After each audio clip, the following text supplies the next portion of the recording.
ခုတစ်ခေါက်မှာဆိုရင်တော့ကျွန်တော်တို့ဒီ XY300 Pro Plus mini projector လေးနဲ့ Android phone နဲ့ချိတ်ဆက်ပြီးတော့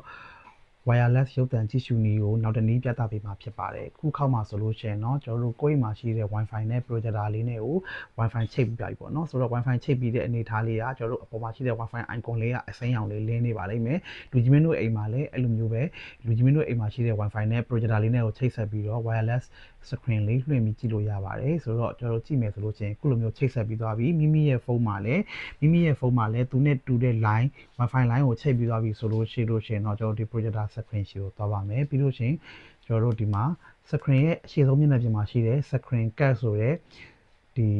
ခလုတ်ကြီးကိုနှိပ်လို့ရှိရင်လည်းရသလိုဒီအောက်မှာရှိတဲ့ application list ထဲက screen cap ဆိုတဲ့ software ကိုနှိပ်ပြီးသွားလို့လည်းရပါတယ်အဲ့ဒီကိုရောက်ပြီဆိုလို့ရှိရင်ကျွန်တော်တို့ mirror cap ဆိုတဲ့ဟာကိုထပ်ပြီးရွေးလိုက်ပါမယ်ရွေးပြီးလို့ရှိလို့ရှိရင်ကျွန်တော်တို့ mirror cap ကိုရောက်ပြီဆိုလို့ရှိရင်ကျွန်တော်တို့ဒီညာဘက်အစွန်လေးမှာ stat ဆိုတဲ့ခလုတ်အဝါလေးရှိပါတယ်အဲ့ stat ဆိုတဲ့ခလုတ်အဝါလေးကိုသွားဖို့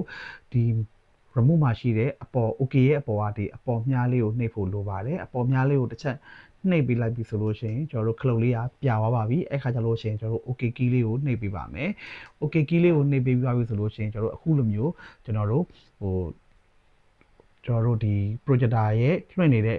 နာမည်ပေါ့နော်တွေ့ရပါလိမ့်မယ် XY300 Pro Plus 4922ပေါ့နော်ဆိုတော့ကျွန်တော်တို့ရဲ့ဒီဖုန်းစီကိုပြန်သွားပါမယ်ကျွန်တော်ရဲ့ဖုန်းစီကိုရောက်လို့ဒီဖုန်းရဲ့ပေါ်မှာရှိတဲ့ application drawer list လေးကိုဆွဲချလိုက်ပါအဲ့ထဲမှာကျွန်တော်တို့ cut ဆိုတဲ့ခလုတ်ကလေးဒါမှမဟုတ် screen cut ဆိုတဲ့ခလုတ်ကလေးဒါမှမဟုတ်လို့ရှိရင် wireless display ဆိုတဲ့ခလုတ်ကလေးကိုရှာလိုက်ပါလူကြီးမင်းတို့ရဲ့ဖုန်းထဲမှာတစ်ခုခုတော့ပါပါလိမ့်မယ်ပေါ့နော်ဆိုတော့ cut screen cut wireless display အစရှိတဲ့ wireless နဲ့ရုပ်သံလွှင့်တဲ့ခလုတ်လေးတစ်ခုကိုရှာပေးပါတွေ့ပြီဆိုလို့ရှိရင်ကျွန်တော်ဖုန်းထဲမှာတော့ cut ဆိုတာပါလို့ကျွန်တော်နှိပ်လိုက်ပါတယ်နှိပ်လိုက်ပြီးတဲ့အခါကျလို့ရှိရင်ကျွန်တော်တို့ဒီမှာဆက်ကိုစပြီးတော့ရှာနေပါပြီရှာနေရင်းနဲ့စက္ကန့်ပိုင်းလောက်ကြာလို့ရှိရင်ကျွန်တော်တို့ projector နာမည်ကိုဖုန်းမှာလာတွေ့ပါလိမ့်မယ် XY300 Pro Plus 4922ဒီမှာပြထားတဲ့နာမည်နဲ့လည်းတူပါတယ် XY300 Pro Plus 4922 okay တူတယ်ဆိုလို့ရှိရင်ကျွန်တော်တို့အနေနဲ့ဒါလေးကိုတစ်ချက်လောက်နှိပ်လိုက်ပါမယ်နာမည်ပေါ်မှာကျွန်တော်နှိပ်လိုက်ပြီးလို့ရှိရင် projector မှာသူနဲ့ချိတ်ဆက်ဖို့အတွက်ခေတ္တဆောင်းအောင်မှာဖြစ်ပါတယ်ဒါဆိုလို့ရှိရင်ကျွန်တော်တို့တွေကိုယ့်ရဲ့ phone screen ကို projector မှာမြင်ရပြီဖြစ်ပါတယ်ကျွန်တော်တို့ဘယ်ဘက်ကိုသွားမလားညာဘက်ကိုသွားမလားအဆင်ပြေသလိုကျွန်တော်တို့သွားပြီးတော့ကြိုက်တဲ့ application ကိုလည်းဖွင့်ပြီးတော့ကြည့်လို့ရပါတယ်